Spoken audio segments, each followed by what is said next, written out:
व्हायग्रासारखी औषधे काम करत नसतील तर पुढे करावं का हा प्रश्न असतो. मागे मी आपल्याला सांगितलं होतं की ईडीची औषधं जी आहेत, इरेक्टाईल डिस्फंक्शनची औषधं कशी घ्यावीत आणि ते कोणत्या प्रकारे घ्यावीत, सामान्य चुका काय करतात. पण त्या सर्व गोष्टी करून जर समस्या कायम असतील तर पुढे काय करता येईल.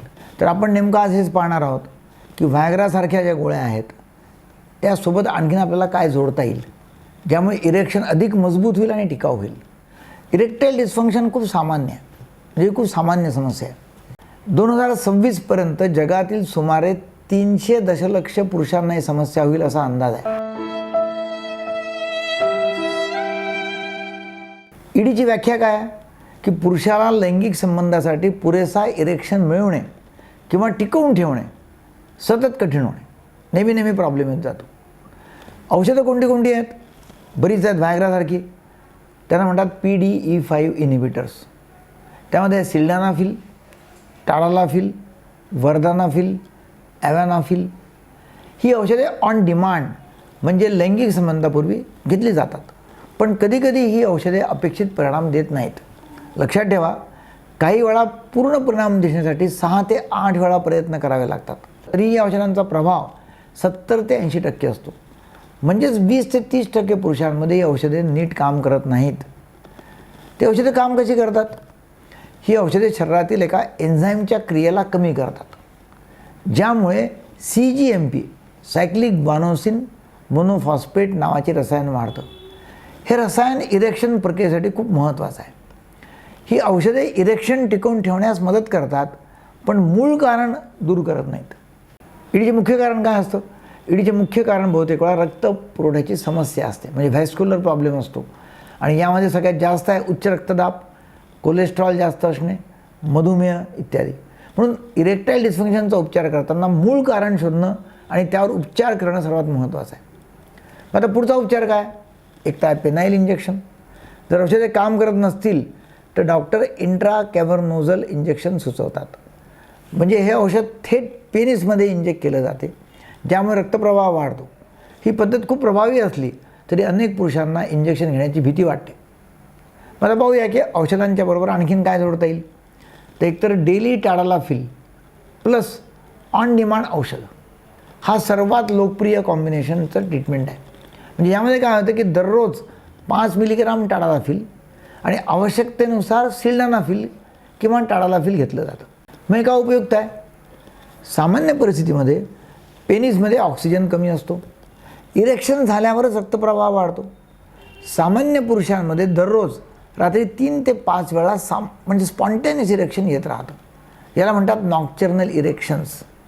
पण ईडी असलेल्या पुरुषांमध्ये हे इरेक्शन्स कमी होतात रात्रीचे, यामुळे टिश्यूला ऑक्सिजन कमी मिळतं आणि काळानुसार टिश्यू कमी लवचिक होतो किंवा फायब्रोसिस तयार होऊ शकतो. डेली टाडालाफिल घेतल्यानं काय होतं की दिवसभर रक्तप्रवाह सुधारतो, रात्रीच्या इरेक्शन्समध्ये मदत होते आणि टिश्यू डॅमेज कमी होतो. संशोधन काय सांगतं? संशोधन सांगतं की एक अभ्यास केला गेला, त्यामध्ये 180 पुरुषांचा समावेश होता. त्यांना 2 गटांमध्ये विभागलं गेलं. गट number 1 daily tadalafil plus sildenafil on demand आणि गट नंबर 2 फक्त डेली टाडालाफिल. 12 आठवड्यानंतर दोन्ही गटांमध्ये सुधारणा दिसली. पण ज्यांना सिव्हिअर ईडी होती त्यांच्यात कॉम्बिनेशन थेरपी अधिक प्रभावी होती. दुसऱ्या अभ्यासामध्ये दिसलं की ज्या पुरुषांमध्ये ऑन डिमांड औषधे काम करत नव्हती त्यांना 5 मिलीग्राम डेली टाडालाफिल दिलं आणि आवश्यकतेनुसार 10 किंवा 20 मिलीग्राम टाडालाफिल देण्यात आलं. 12 आठवड्यानंतर इरेक्टाईल फंक्शनमध्ये लक्षणीय सुधारणा दिसली. तिसरा अभ्यास पाहूया. तिसऱ्या अभ्यासामध्ये 20 मिलीग्राम टाडालाफिल प्रत्येक दुसऱ्या दिवशी दिलं, ऑल्टरनेट. 20 मिलीग्राम वर्दानाफिल रोज दिलं 2 आठवडे. परिणाम, टाडालाफिल गट जो होता त्यामध्ये 11% सुधारणा आणि वर्दानाफिल गटमध्ये 18% सुधारणा दिसली. दुसरा आहे टेस्टोस्टेरॉन रिप्लेसमेंट थेरपी. काही पुरुषांमध्ये ईडीचे कारण असतं लो टेस्टोस्टेरॉन म्हणजे अँड्रोजन डिफिशियन्सी. अशा परिस्थितीमध्ये टेस्टोस्टेरॉन थेरपी आणि ईडी एकत्र घेतल्यास फायदा होऊ शकतो. पण 3 रँडमाइज ट्रायल्समध्ये असं आढळलं की ज्या पुरुषांमध्ये टेस्टोस्टेरॉन सामान्य होतं, नॉर्मल होतं, त्यांच्यात काही शारीरिक किंवा अतिरिक्त फायदा दिसला नाही.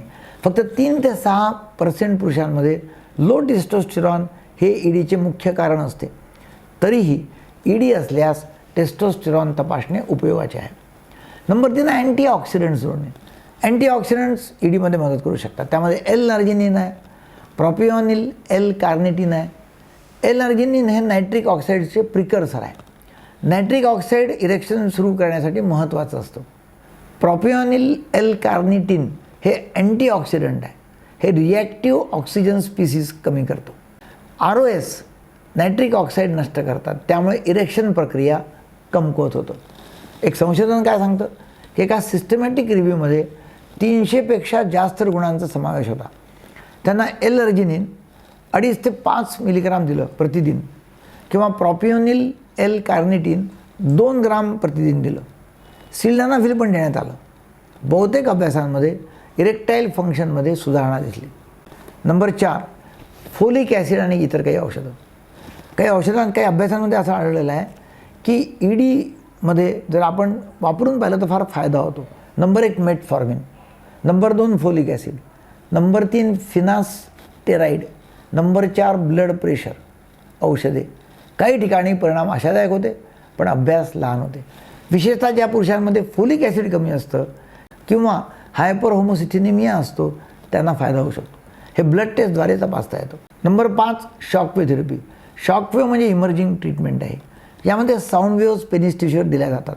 यामुळे मायक्रोस्कोपिक इंजुरी होते आणि शरीर ग्रोथ फॅक्टर्स तयार करतं. नवीन ब्लड व्हेसल्स तयार होतात.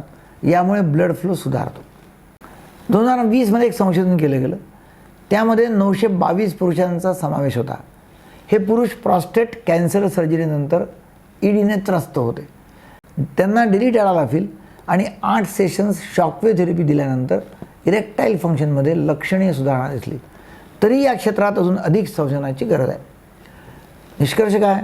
इरेक्टाईल डिस्फंक्शनसाठी घेतलेली औषधे काम करत नसतील तर अजूनही अनेक पर्याय उपलब्ध आहेत, जसे की combination treatment, combination medication therapy, testosterone therapy, antioxidants, shockwave therapy.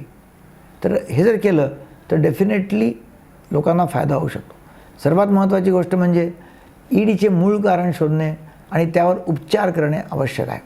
जर तुम्हाला असे व्हिडिओ हवे असतील तर डेफिनेटली मी तुम्हाला पाठवेल. तुम्ही फक्त कॉमेंट करा येस आणि मी तुम्हाला याच तऱ्हेचे व्हिडिओ आणखीन चॅनलला पाठवेल.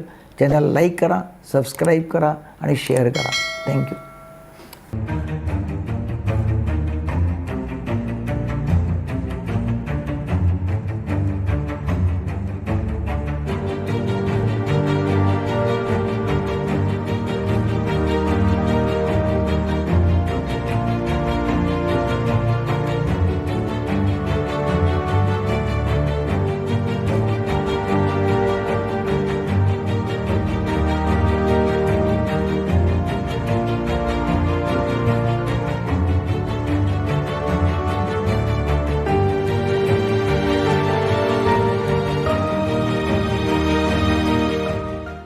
सेक्स समस्याओं के बारे में मेरे काफ़ी सारे वीडियोस हैं. उसका हमने एक ऑनलाइन वीडियो रिकॉर्डिंग करके वर्कशॉप, एक कोर्स बनाया हुआ है. वो कोर्स जो है ऑनलाइन कोर्स, उसमें करीब करीब 60 वीडियोस हैं और उसमें हिप्नोटिज्म की भी है कि हिप्नोटिज्म के माध्यम से नपुंसकत्व, शीघ्र पतन कैसे ठीक करना और काफ़ी सारी सेक्स समस्याओं के बारे में जानकारी दी हुई है.